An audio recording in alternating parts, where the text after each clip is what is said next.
We have a gathering of people from all over Israel trying to figure out what's happening in the world of social media, Twitter, Facebook, and something which I call the state of now, which is really this emerging real-time internet.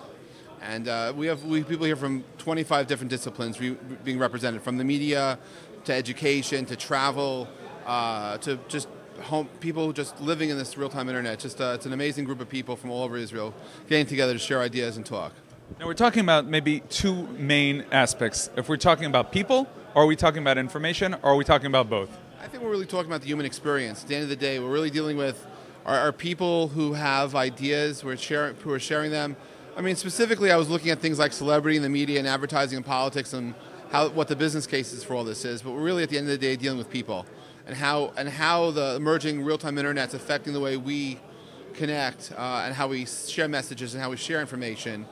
And where the future is and what's going to happen next. So it is really all the above and then some. Now we're talking about social network and improving. You mentioned that sometimes it comes from loneliness, people want to feel connected. But does this whole world also harm in somewhat the true friendship? I mean, having 1,000 friends on Facebook, are they really friends?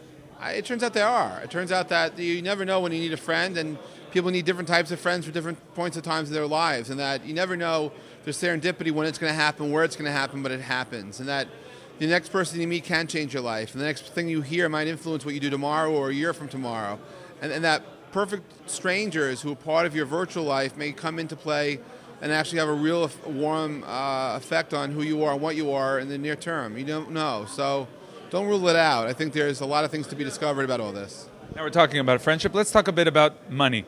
This is also a way for people to do business. What can you mention about that? I think that the face of advertising changing. I think that if there's money in politics, people are figuring out how to sway electoral votes via this. I think the whole celebrity scene is being affected by this. I think the media itself and how the media connects to people who watch things, connect with things, share things. There's billions, if not trillions of dollars at stake for the next few years as the impact of this is being felt, understood, and realized. You won't be insulted if I say that many of your friends are high-tech and computer geeks, right? Many of my friends are geeks. We collectively are the world's geeks, I think. Okay, so how are our Israeli geeks? How would you say this conference, you're doing it all over the world, in Israel?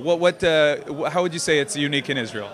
There's passion. There's, well, look, we share some very common things together, and that people are highly motivated, they're driven, they don't have to be convinced of anything, they're passionate, and they can affect change. In fact, it's been proven time and again that anyone here with an idea, a dream, could actually figure out how to make those dreams happen. And that if I'm ever looking to be inspired about something, I come here. I believe that Tel Aviv by itself is the high-tech capital of the world. That there are more startups per capita here in Israel than anywhere else, and that there's a culture here. I mean, I believe that while Israel may not have lots of oil wells are born every day. And that it's the people of Israel that give much more than just what oil or any other resources give, because it's the vision, it's the ideas, and it's what the impact of that's going to be that's going to help generations forward. How about the Jewish side of high tech? I think it's very much the same thing, just a little bit, maybe with a little bit of guilt.